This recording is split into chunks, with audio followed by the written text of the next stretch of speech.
Good morning, everyone. It's Mary, and it's time for another episode of Monday Morning Leadership Bites. And today I'm dedicating it to Memorial Day. You know, Memorial Day is a U.S. holiday that falls on the last Monday of May in the United States.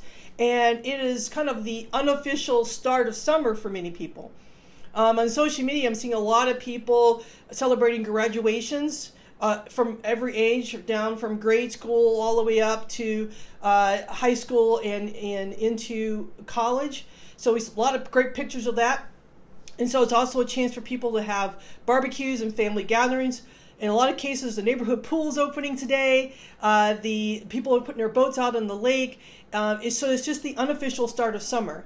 And these are all really great traditions. But let's remember what Memorial Day is all about. And that is, it is a day meant to honor Americans who served and died for our country in a war. So someone who died in a war is what Memorial Day is all about. And some interesting facts about Memorial Day. 1867 in Waterloo, New York was the first time there was anything done for soldiers who fell during a conflict, and it was done for Civil War soldiers who fell in conflict between 1861 and 1865. Businesses shut down, and a bunch of organizations got together, and they decorated the graves of Civil War soldiers. And so it wasn't really a national holiday, it was more of a state holiday. And other states started to join in. And the southern states, not to be outdone, actually had what they call Gray-Blue Reunion Day. It was right around the same time, and they did something very similar to honor the Confederate soldiers. And it wasn't until 1882 where we hear the first term of Memorial Day, and that was by Major General John Logan, who was trying to bring the states together.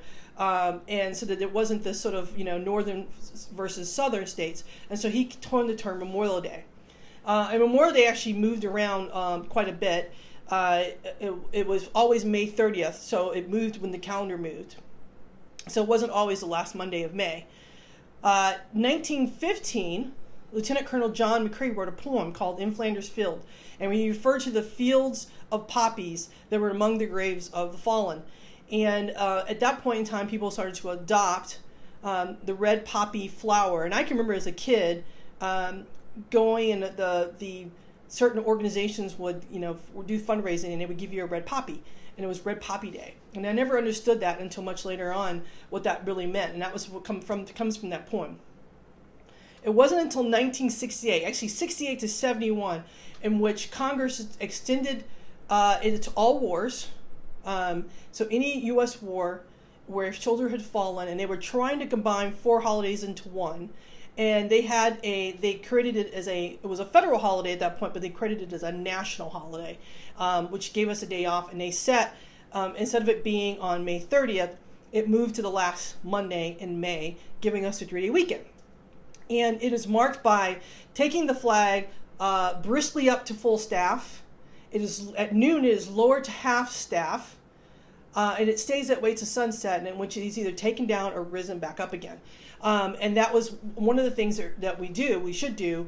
And in a lot of cases, if you go to a lot of national cemeteries and military cemeteries, they still do that. There's still very much a ceremonial aspect to Memorial Day. In 2000, President Clinton actually signed the National Moment of Remembrance Act. And that is marked at 3 p.m. local time, whatever your local time, 3 p.m., as a moment of silence. And 3 p.m. was chosen because that is a time in which we're most enjoying our freedoms as Americans. Whether we're out on the boat or whether we're barbecuing or whatever we're doing, that 3 p.m. time was a chance then for us to take a moment of silence and remember those who had fallen for our freedoms. So, interesting thing about Memorial Day. Several years ago, I remember having a conversation with a veteran, and it was because of a post I think that I made in which I thanked all veterans, and I thanked those who are currently serving. And he sent me a private note, and he kind of schooled me on this, and I appreciated that, in which he said, don't confuse Memorial Day with Veterans Day. Veterans Day happens in November, and there actually is Armed Forces Day. We don't get that day off, and Veterans Day, it's only a federal holiday, not a national holiday.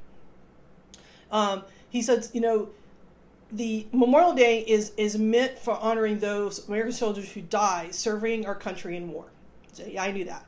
And he goes, and it is the only day one day a year, the only day they have left, the only day their loved ones have left, to honor those who never had a chance to become a veteran. And so he didn't like the fact that we confuse Memorial Day with Veterans Day, that we only give, we should support our veterans every day. We should support those who are currently serving every day. But let's, except for one day, and that's Memorial Day, in which we take a moment to remember those who never came home. Those who not only gave their time, but gave their lives for our freedoms. The freedoms that we sometimes take for granted. So he said, you know what, go ahead and honor our veterans, but give Memorial Day to those who fell, for those who did not come home. And that stuck with me. And so for 3 o'clock today, join me in a moment of silence in which we give to those who've fallen on our behalf for the freedoms that we enjoy. And then my challenge for you this week is to go find someone who served. Go find a veteran. Maybe write to someone who's currently serving. Do something for our armed forces. But today, let's give that day to those who fell on our behalf. Thank you, and this has been another episode of Monday Morning Leadership Bite.